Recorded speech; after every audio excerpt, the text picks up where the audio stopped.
You think you deserve that money? The trust fund belongs to Tiffany now. She's better than you'll ever be. The words from my stepmother's phone call pierced through me like daggers. I gripped my hotel room desk, trying to steady my racing heart.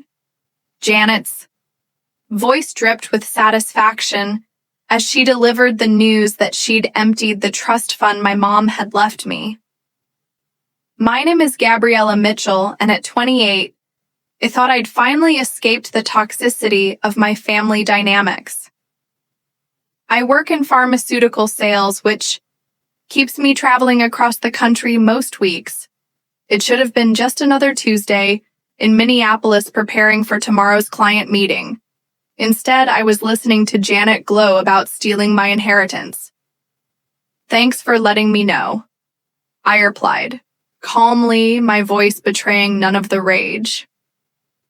Building inside me, I could almost see Janet's smug expression falter at my composed response.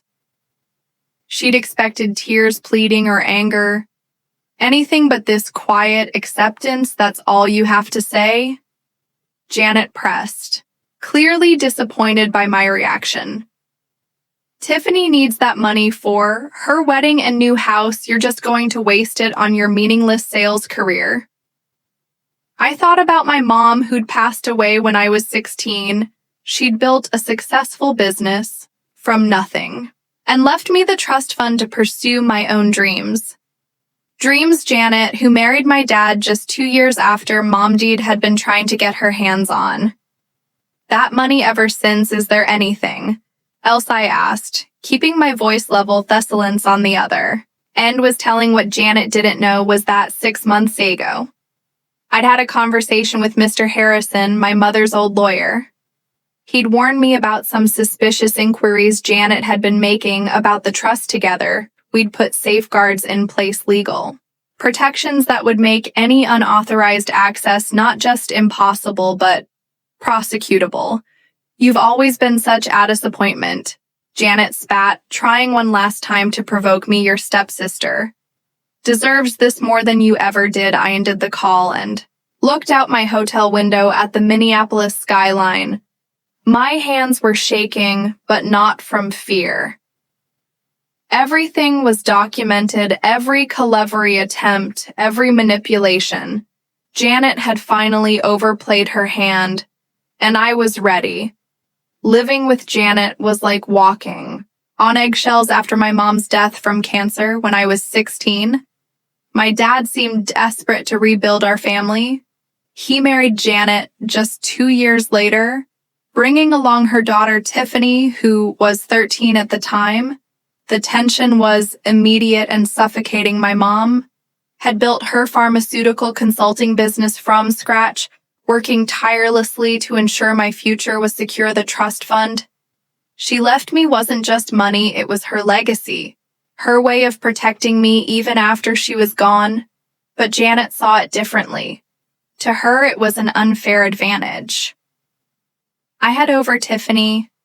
Your mom wouldn't want you to be so selfish, she'd say, trying to guilt me into sharing the inheritance. We're all family now, but we weren't family, not in the way that mattered while my dad buried himself in work to cope with his grief. Janet systematically worked to push me to the sidelines. Tiffany became the star of our household. Every achievement, no matter how small, was celebrated lavishly. Meanwhile, my academics, scholarships, and business school acceptance went practically unnoticed. Janet made sure my dad only saw what she wanted him to see. The real wake-up call came during my college graduation. I'd finished top of my class, landed a prestigious job, and done it all, while working part-time my dad couldn't make. It because Tiffany had a minor cold. She needs her father right now.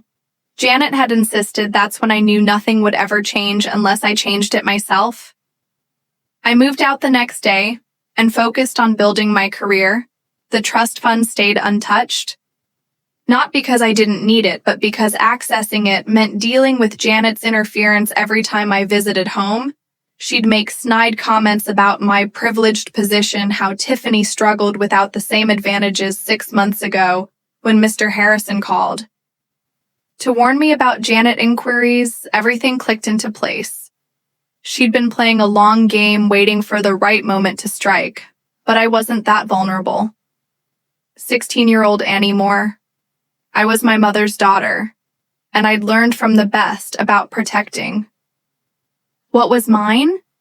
The trust fund wasn't just about money. It represented everything my mom had worked for sitting in my hotel room that evening. I pulled out the small photo I always carried of her. She was smiling, confident, the kind of woman I'd always aspired. To be the trust fund was meant to be my safety net, my chance to take risks and build something of my own, just like she had. I dialed Mr. Harrison's number, my fingers steady. Despite the anger still coursing through me, he answered on the second ring, his voice familiar and reassuring. Janet finally made her move. I said, cutting straight to the point. She claims she's transferred everything to Tiffany. I was expecting this. Heot replied, I got an alert about attempted access to the account this morning. Don't worry, Gabriella. The additional security measures we put in place worked exactly as planned. Every attempt was logged and documented. I let out a breath I hadn't realized I was holding. So nothing's actually been transferred, not a penny, he confirmed, but we've got her dead to wires on attempted fraud. The documentation is bulletproof. Would you like me to proceed with the next steps? I thought about all the years of manipulation, the snide comments, the way Janet had slowly poisoned my relationship with my dad. She'd been so confident in her plan, so sure of her control over the situation that she hadn't even considered I might be 2 steps ahead. Yes, I said firmly, it's time to end this. Send the evidence to the family lawyer and copy my dad on everything. I want him to see exactly what his wife tried to do. Consider it, Mr. Harrison said. And Gabriella, your mother would be proud, she always said. You were smarter than anyone gave you credit for. After hanging up, I opened my laptop and booked an earlier flight home. My client meeting would have to wait. I had a family matter to attend to, and this time I would be the one in control. I landed in Boston the next morning. The autumn air, crisp and biting. My dad's house, the one I grew up in, looked exact the same, but something felt different. Maybe it was me. I'd called ahead to let him know I was coming, but I hadn't mentioned Janet's phone call. Some conversations needed to happen face to face. I found them all in the living room. Dad, Janet, and Tiffany. Janet's smug smile faltered when she saw me walk in, replaced by confusion at my calm demeanor. Gabriella, my dad started looking concerned. I didn't expect you until later. Is everything okay? Actually, Dad, we need to talk. I pulled out my phone and the file Mr. Harrison had sent over yesterday. Janet called to tell me she'd emptied my trust fund and given everything to Tiffany. I thought you should see exactly what happened. Janet's face went pale. I was just trying to help Tiffany. Don't. My voice was steel. Every attempt you made to access the account was documented. Every every forged signature, every manipulation. It's all here. I handed my dad the file. His hands shook as he read through the papers, his expression darkening with each page. Janet, what did you do? His voice was barely a whisper. She's lying. Tiffany jumped in, her face red. She's always been jealous of me. I pulled out another document, the complete trust fund statement. The money's still there, safe and untouched. Janet's attempts to transfer. It failed because I was warned about her plans months ago. I took precautions. Janet spat. You set me up. No, I replied calmly. I protected what was mine, just like my mom taught me. The silence in the room was deafening as my dad read through each document, every manipulative email. Janet had sent to the bank every forged signature attempt, every calculated move she'd made. To steal my inheritance, it was all there in black and white. I did this for our family. Janet protested, but her voice wavered. Tiffany needed. Stop, my dad's voice. Crack, just stop. Janet, these documents, you tried to forge my signature. You lied to the bank, He looked up at me, his eyes filled with a pain I hadn't seen since my mom died, Gabriella. I had no idea, of course you didn't, I said softly. Janet made sure of that Mr. Harrison had organized everything chronologically, showing years of Janet's attempts to undermine my relationship with my father, all while trying to get her hands on my trust fund. The latest documents showed her failed attempt to transfer the money along with her subsequent angry calls to the bank. This is ridiculous. Tiffany jumped up, her face red. Mom was just trying to make things fair. Gab has always had everything handed to her. I turned to my stepsister, feeling a mix of pity and frustration. Handed to me, I worked. Through college, built my career from scratch, and never touched that trust fund. Mom left it to me because she wanted me to have options just like she did. But Janet couldn't stand that. Could she? Janet's composure finally cracked. You ungrateful little, I've already filed charges. I cut her off the bank.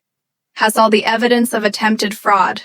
Mr. Harrison is handling everything. I turned to my dad.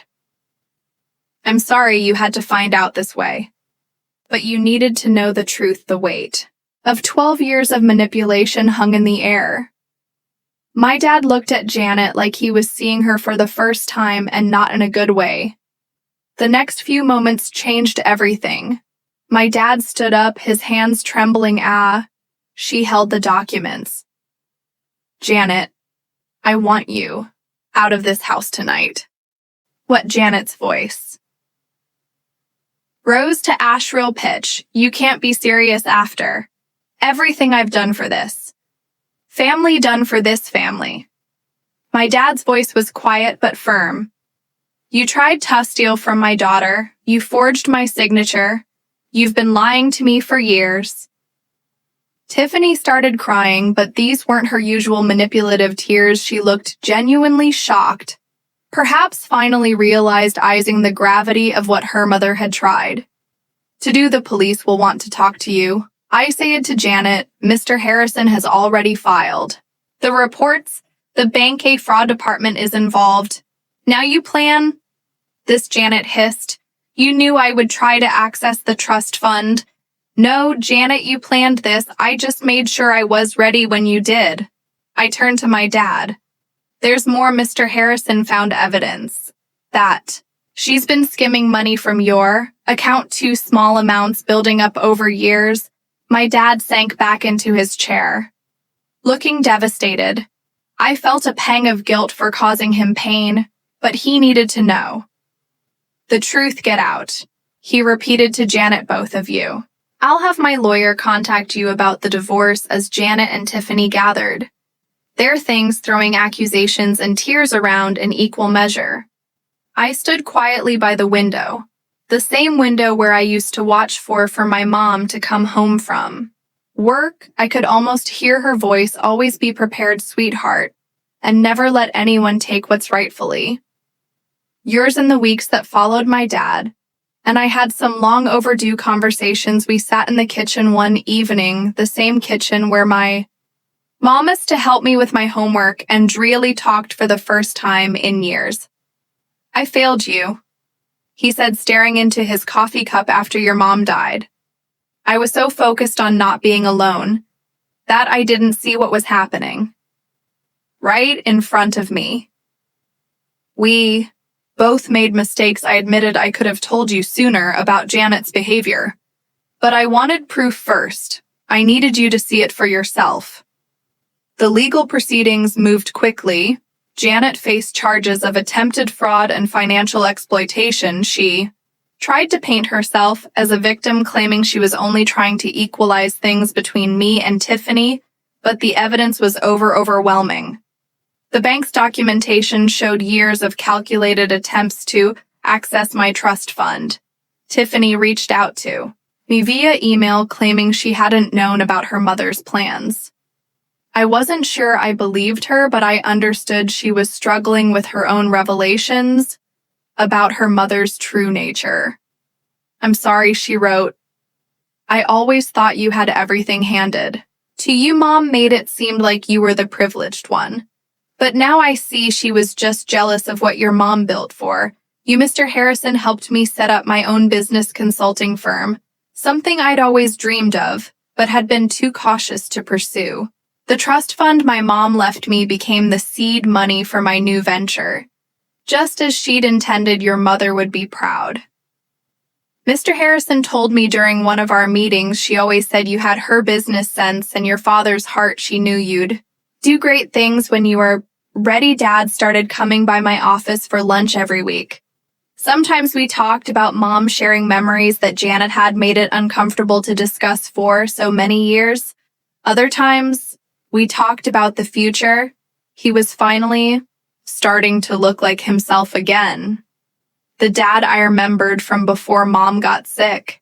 "You know what your mom used to say about you?" he asked one day. "She said you were like a diamond. Pressure just made you stronger. Life took on a new rhythm." My consulting firm grew quickly, attracting clients who appreciated my direct approach. In industry knowledge, I hired a small team, including Sarah, a brilliant analyst who reminded me of my mom. Same drive, same determination to prove herself. Janet's trial ended with a plea deal. She avoided jail time, but had to pay significant restitution and was banned from working in any financial capacity.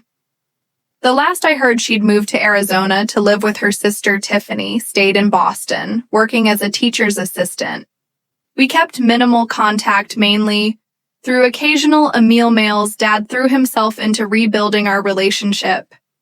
He started sharing stories about my mom that he'd kept buried for years, how they met at a business conference, their early struggles to start her company, the late nights planning their future. Each story helped heal a little piece of what we'd lost. One evening, as we sorted through old photos in the attic, we found Mom's business journal. Inside was a letter addressed to me, dated just weeks before she passed. "My dearest Gabriella, I'm leaving you more than money. I'm leaving you the freedom to choose your path. Don't let anyone dim your light or tell you what you deserve.